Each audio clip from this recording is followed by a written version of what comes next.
So they meet up in Hahake and they have a meeting about what they need to do. They realize that they lost a lot of men. They lost a lot of the bravest men, although they did win decisively. While they're in Hahake, Tuku'aho's loyalists start gathering more men from different villages and different kolos and forts and whatnot to come help and join them. But Finau and Tupo are satisfied that they got the most important guys who are closest to Tuku'aho, that they decided, okay, we're going to sail back to Hapai. They make their way up to Hapai. They stop by Nomuka, and they find that there are still Tuku'aho loyalists in Nomuka. They battle with them. It was a little scuffle or whatever it was, and they gain more strength from Nomuka. And they do that all the way up through Hapai, through Uiha, Lifuka, Foa, run into some opposition on the way up, but eventually they gain more men and gain more strength. Eventually they get to Ha'ano. Ha'ano is there, and Ha'ano seems like it was a main office in Hapai because there was a big group in Ha'ano waiting for Finau and Tuponiua. And they get into this big old battle there in Ha'ano. And they fight and they lose men, and they were able to kill a lot of them, and a lot of the bravest ones died there, and their bravest, and it was a back and forth war and battle. And eventually Finau takes control after winning the battle in Ha'ano, takes control of all of Hapai, and he's acknowledged king of Hapai now. He then starts to put all the Mataapules to death, the chiefs. He starts putting the chiefs to death. The first way that they put these chiefs to death is some of them just wanted to have their brains just bashed out and die immediately. Some of them they put in old canoes that were extremely leaky, and they push it out into sea, tied their hands and feet, and they would scuttle them. They would put holes in them with a spear or with clubs, and those would go down in the depths of the sea. The next bravest one's up. It seems like he was doing it in order of from the least bravest to the most. The next one's up. He put into old leaky canoes and didn't break them at all. Just let that leaky canoe sink down slowly until they sunk all the way down and died. But the most heroic ones, he thought, the most tenacious ones, right? The most persistent, the courageous, the bravest, the fearless ones that didn't fear Finau, it seemed like he gave them the worst. The ones who had the guts, the heart. These chiefs Finau took to Lofanga and tied them down to tree trunks in the sun, stripped them naked and tied them down, either stakes in the ground or bottom of the trees or tree trunks themselves. And he let them sit there and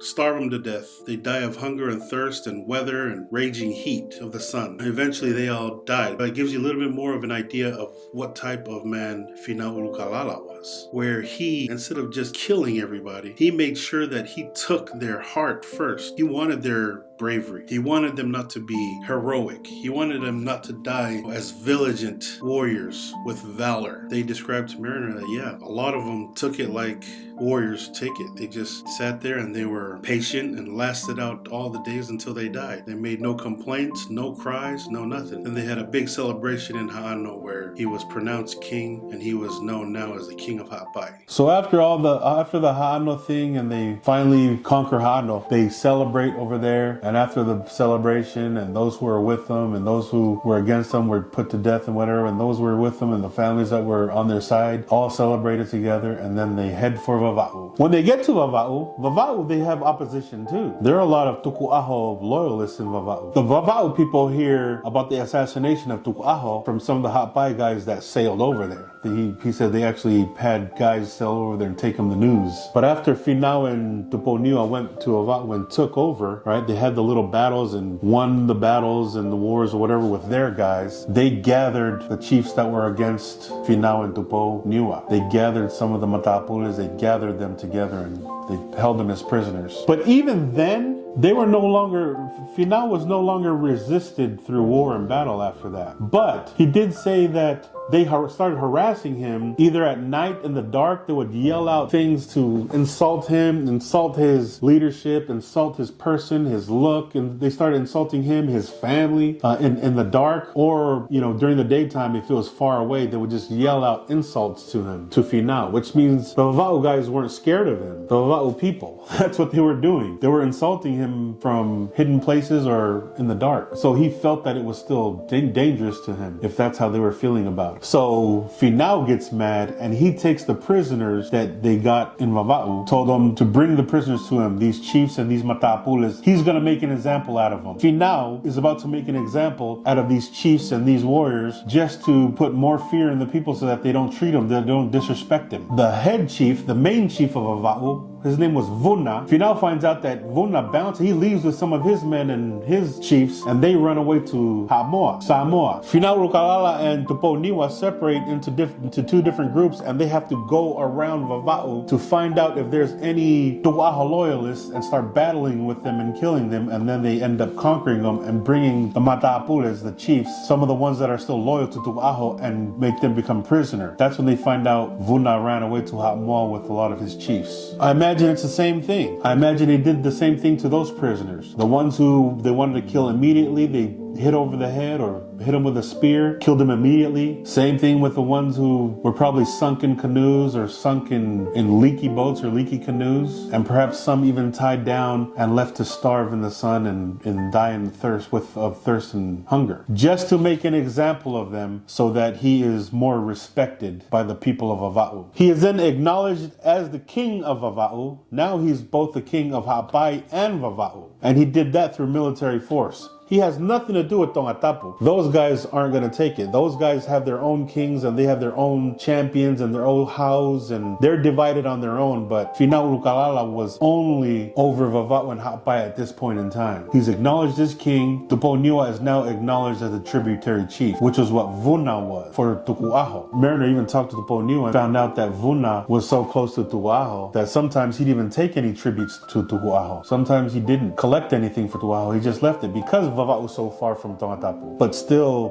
put it upon Tuponiwa and Finau and other chiefs to bring tribute to Tu'aho, where Vuna was so close, perhaps even related to him, maybe even on the female side of the family, that he really didn't take much to him. But because he was related and so close, he let him be the tributary chief for the main chief in Vava'u. Vuna's gone now, and now it's Tuponiwa that's in Vava'u. Ha'apai is under the rule of Finau Ulukalala, as now he is the king of both Vava'u and Ha'apai at this point in time. The thing with Tongatapu at this point in time is the fact that because Tuku'aho didn't have somebody to succeed him, to take over his place, he didn't have any sons of the age to take over or brothers or perhaps anybody on the male side of the family. That's why it was all divided. Everybody started dividing themselves and building their own forts in different sections in different parts of the island. And because of the case, they would often go to war with each other, which would keep them inside of the fort. And if they're in there during war, all 12 or 13 of these forts, there's not many of them going out and planting food, just in case they get caught outside of their fort, which then caused famine among the people because nobody could go out and grow anything. And then a lot of them thought, well, we hated Tu'aho, but at least we're able to know that even though he's in power, we can still go out and grow food. I guess anybody can decide how they would have wanted to live. So since Mariner got there, and in the past 7 or 8 years, and since the death of Tu'aho, Finau has made it an annual thing to attack Tonga. He would attack 1 or 2 or even more of those forts that were in Tonga from Ha'apai and Vava'u annually. When Captain Cook showed up to Tonga, everything was under Tuku'aho. That was 77. So between 77 and 99, Tonga is now divided based on this battle or this war that the Tuponiwa and Finau started, killing Tuku'aho. Now it's time for the annual attack on Tonga. Mariner and his Palangi friends, those 4 Palangis that I mentioned earlier, his 4 friends, start preparing the little carronades, the smaller cannons. Because remember, the big ones were just too heavy to move. So after they unloaded those, they didn't take them anywhere because they were too big. But the smaller ones, they built wheels and they built something to mount it on so that they can push it. Finau is getting ready to attack Tonga now. Now it's been years since Tuku'aho died. It's been years since Tuihafatai and his Fiji mercenaries came back.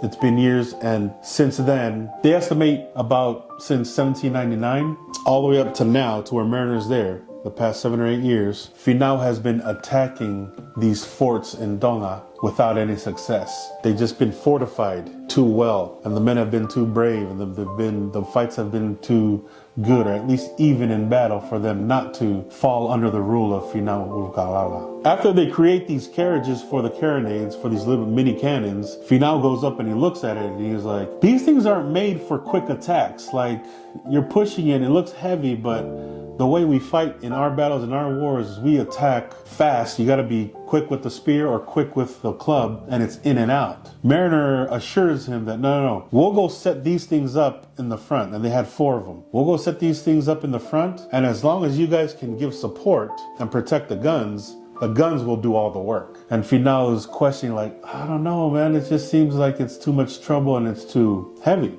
And Mariner assures him, all right, me and my friends, we will man these guns, right? Because he assures them that they've done it before, right? These were on the ship. They've manned these guns before. They know how to use it.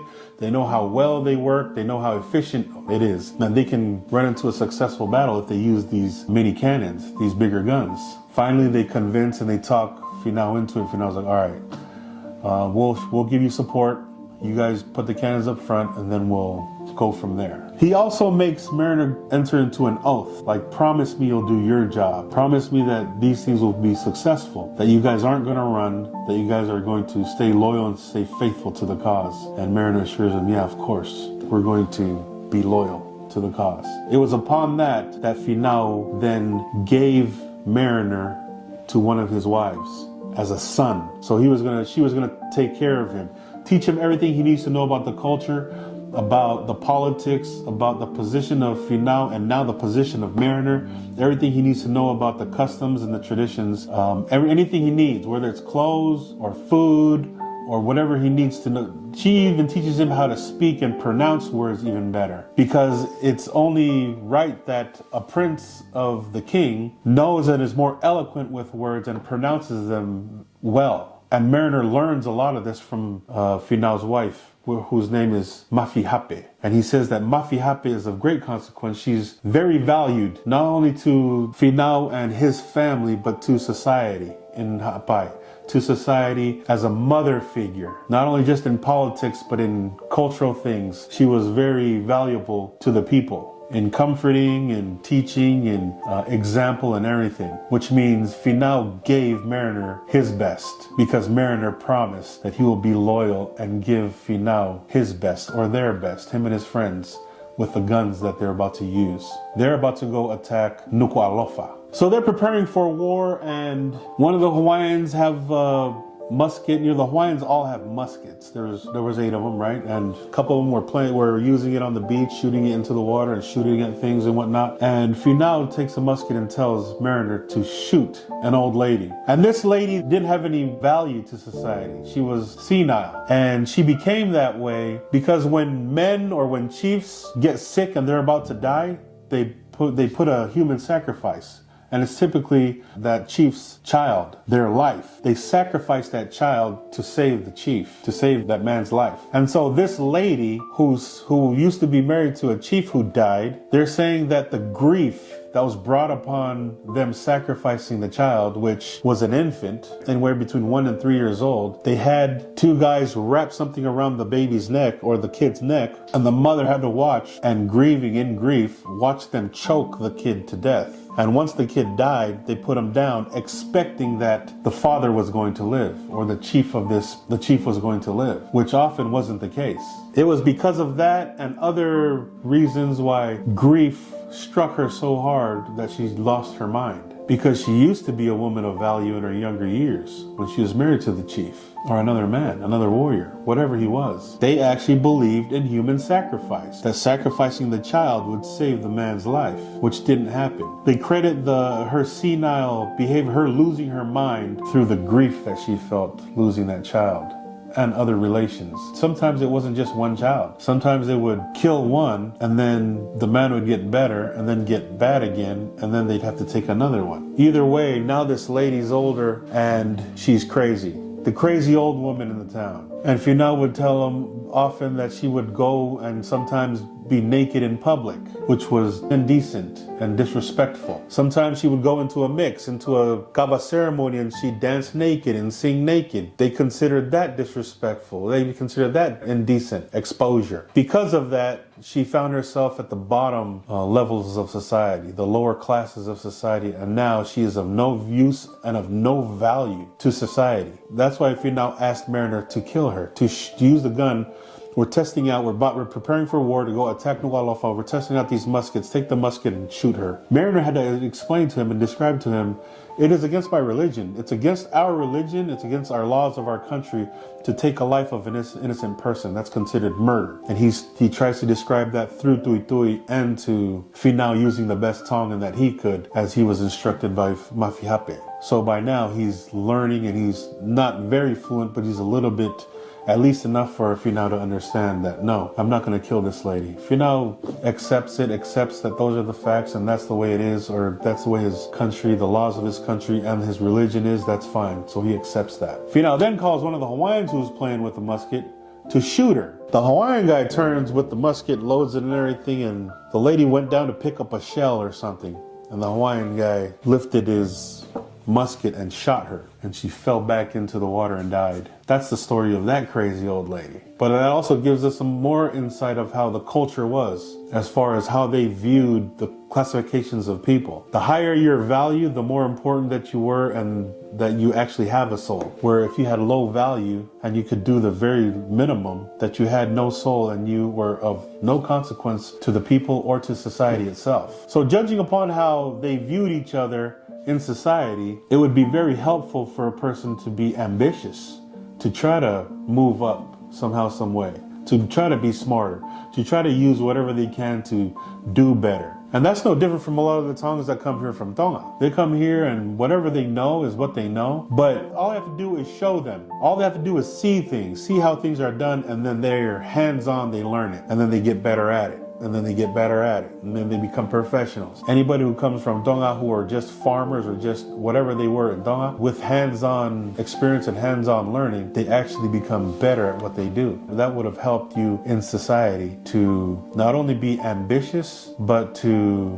be industrious, to improve your ability to do things, to improve your craft, whatever craft that it might be. Crazy thing about that old lady dying is the fact that the town, everybody felt relieved that she was dead, because they didn't want to kill her or put her to death because she was probably related to a lot of them. But at the same time, they were relieved that she's gone, not by their own hands, but that she's gone and she can't be there to bother them any longer. Perhaps they believe that she's at peace, that she's, gone to see her child and her husband and whoever else that left her behind earlier. Everybody was at peace with it. Not in a cruel way, which is kind of weird to say. Is that a cruel thing to think or to do about a woman? Knowing how society is in Tonga at that time? You would think so. But for them, it was just a relief. So they're prepped for war and they're ready to attack Nuku'alofa. They have a whole ceremony. They have a ceremony with kava, with the religious leaders and everything, to invoke the gods to come and help them,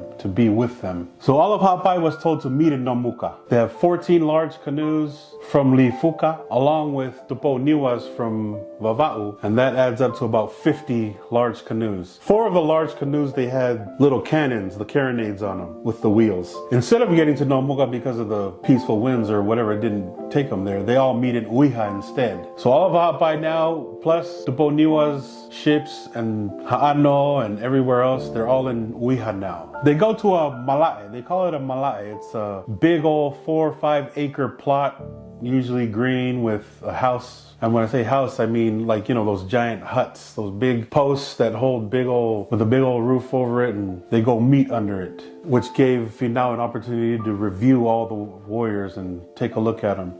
And Mariner said a lot of them were dressed and painted like the Fijians were, like the Fijian warriors. They were painted face, painted body, and they were dressed like them, with all their weapons, the clubs and the spears and everything else. Each of them would come by Finau and Tupo Niwa and the chiefs that were sitting there and strike their bat down.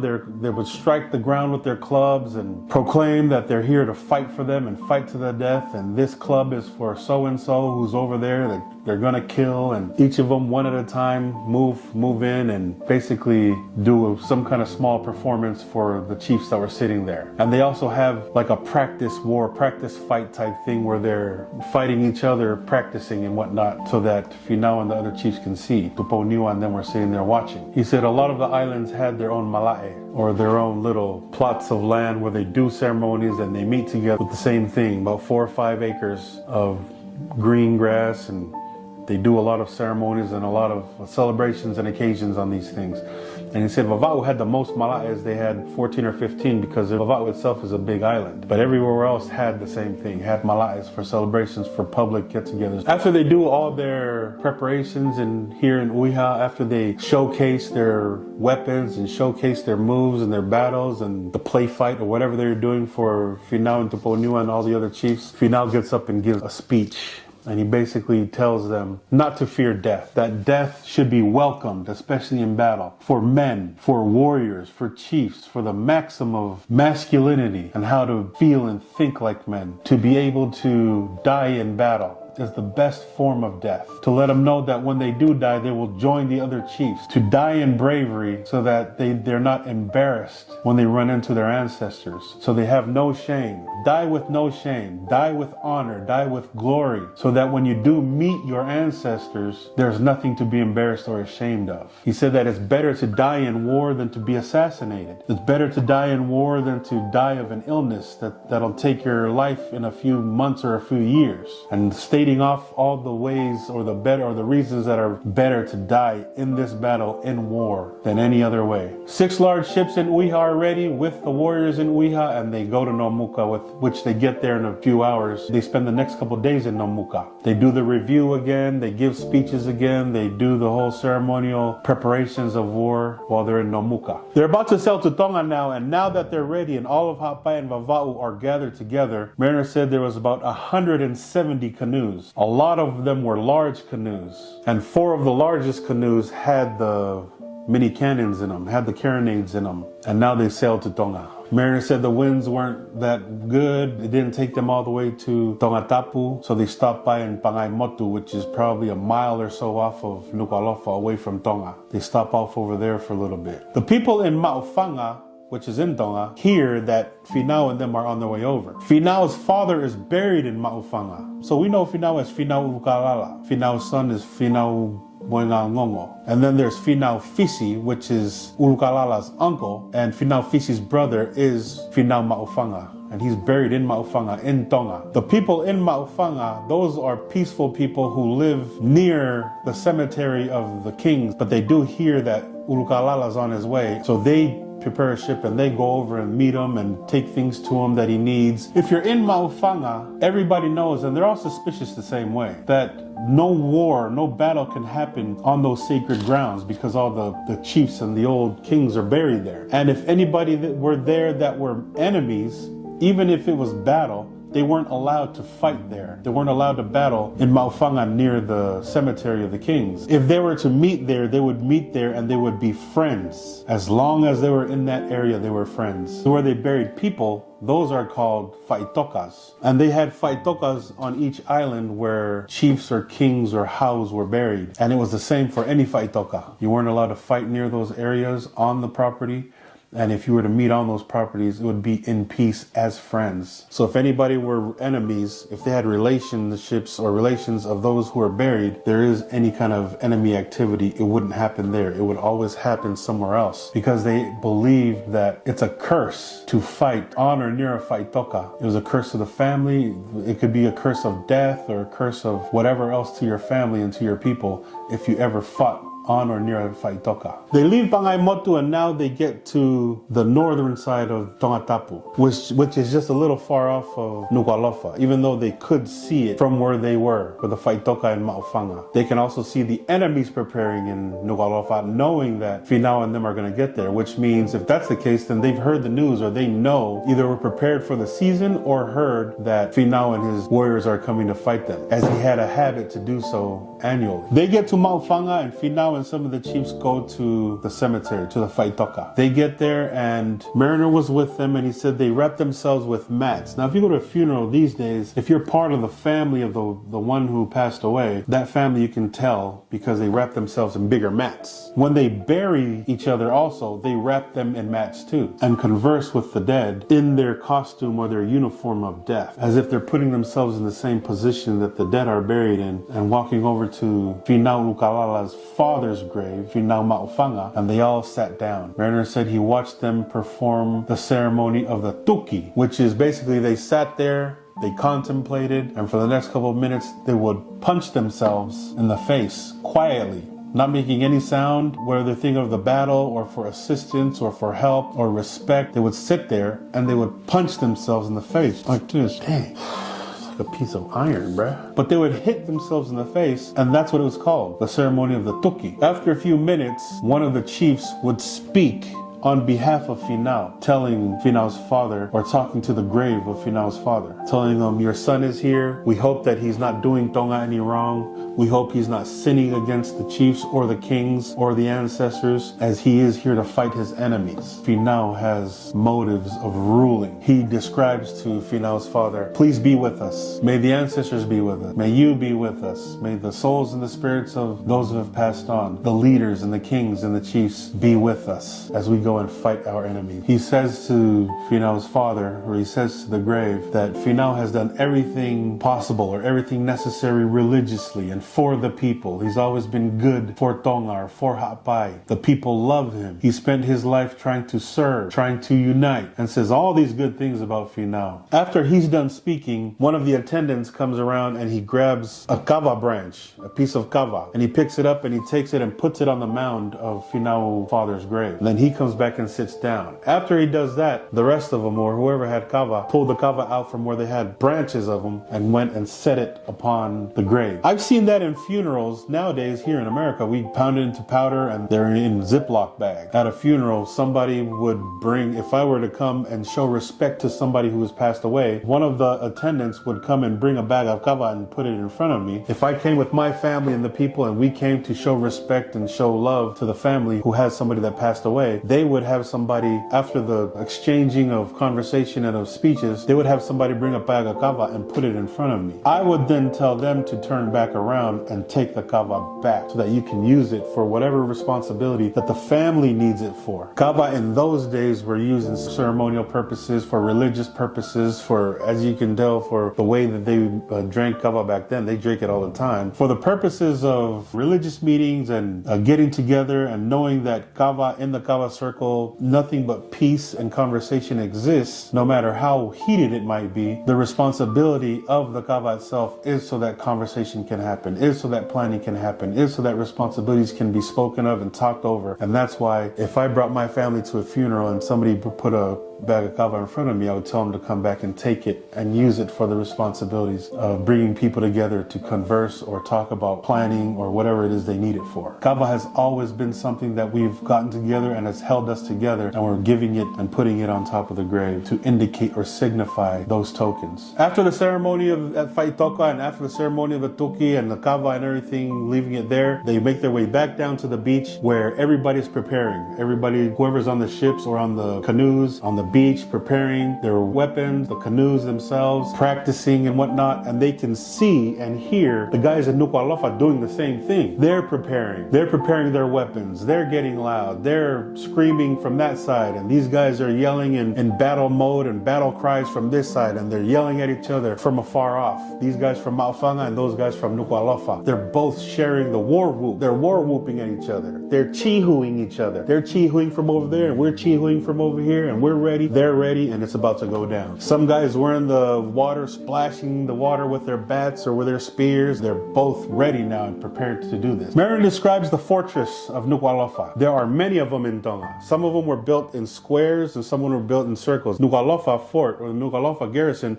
was built in a giant circle, and a lot of them patterned their build and the strength and the fortification of their forts around Tonga after the Nuku'alofa fort. About 100 yards from the water, about 4 or 5 acres, they're made with bamboo reeds. So they're cutting bamboos in half and they're opening it up and they're tying them together and they're making a fence type thing with the bamboo. They have giant posts that surround the entire kolo, giant posts that go all the way up 10 to 12 feet high. The bamboo reeds, he said, they're tied together and they were wrapped around all these posts that gave it a fence type look and protection. There are 4 giant openings, 2 on the front and back and 2 on each end, and they had smaller openings also. The posts were set a foot and a half from each other, but it surrounded the entire fort with the wrapping of the reeds all the way around. Right outside of the wall, there was a giant ditch.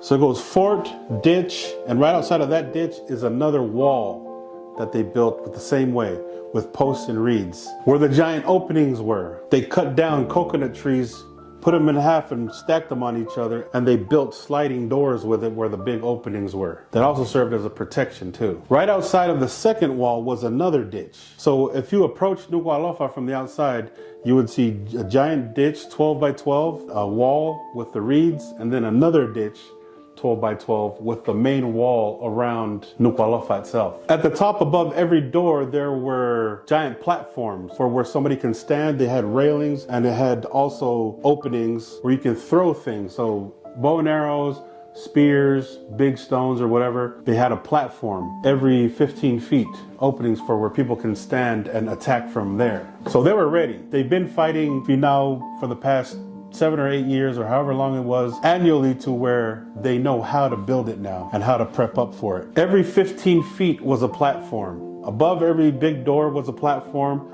and it had reed walls with openings, and every 15 feet there was another platform with reed walls and openings so that they can attack from there. And the ditches were made so that the dirt makes another wall on both ditches.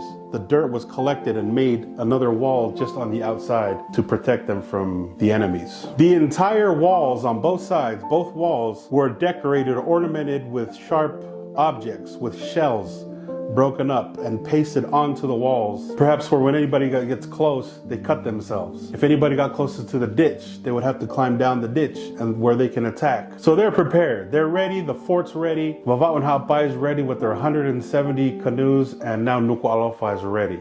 Now they're ready for battle. They're ready for war. So we've come across chapter 3, and now we're ready for a first battle that Mariner's able to be a part of. The other two battles with Tui Halafatai, the Fijians, he heard those stories from Finau, Tuponiua, and the other chiefs and other people as well. He heard about the Fijians from the old people, the OGs. He heard about Tuku'aho and how Tuku'aho, the behavior of Tuku'aho and how he was. He heard about how Tuku'aho died and that battle that happened. How Tui Halafatai met up, they went to war. He heard about those. This will be the first one he's actually a part of. And now he's officially a son of Finau Ulukalala, now that Finau Ulukalala has given him to one of his most important wives that's able to provide him with everything he needs. So now we're ready for battle. We're ready for war. That's chapter 3. Till next time, my friends. Daudokshio.